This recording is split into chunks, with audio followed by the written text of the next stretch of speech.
Hello friends, இன்றைக்கி நம்ம இந்த வீடியோவில் எதை பற்றி பேச போகிறோம் அப்படின்னு பார்த்தீங்கன்னா, நம்ம ஜெயிலர் 2 ஷூட்டிங் வந்து இன்றைக்கி ஆரம்பிச்சிருக்காங்க. அண்ட் இந்த படத்தில் வந்து நம்ம ரஜினி சாரோட போர்ஷன்ஸ் வந்து ஒரு 2 வீக் தள்ளி தான் எடுக்க போகிறதாகவும் தகவல் வந்திருக்கு.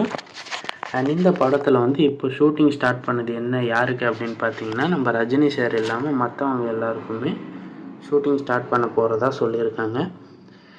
அண்ட் இந்த படத்தை எடுக்க போகிறது யார் அப்படின்னு உங்கள் எல்லாருக்குமே தெரியும். ஸோ நம்ம நெல்சன் தான், ஜெயிலர் பார்ட் 1 எடுத்தவர் தான். இந்த படம் வந்து ரஜினி சார் பயங்கர ஹைப்பில் தான் வந்து இந்த படத்தை வந்து எடுக்க போகிறாங்க. ஏன் அப்படின்னு பார்த்தீங்கன்னா, ஜெயிலர் 1 வந்து 700 crores மேலே கலெக்ஷன் அடித்த படம். பயங்கரமான ஒரு ஹிட்டு ரஜினி சாருக்கு. அதுவும் வந்து ஒரு பயங்கரமான ஒரு கம்பேக் படம் தான் அப்படின்னு சொல்லலாம். அண்ட் அந்த படத்தோட பார்ட் 2 ஷூட்டிங் வந்து இன்றைக்கி ஆரம்பிச்சிருக்காங்க அப்படின்னு சொல்லி சைலண்ட்டாக ஒரு போஸ்ட் ஒன்று அறிவிச்சிருக்காங்க சன் பிக்சர்ஸ்லேருந்து. ஸோ இதை பற்றி உங்கள் ஒப்பீனியன் என்ன அப்படின்றத மறக்காமல் கமெண்ட்ஸில் சொல்லுங்கள்.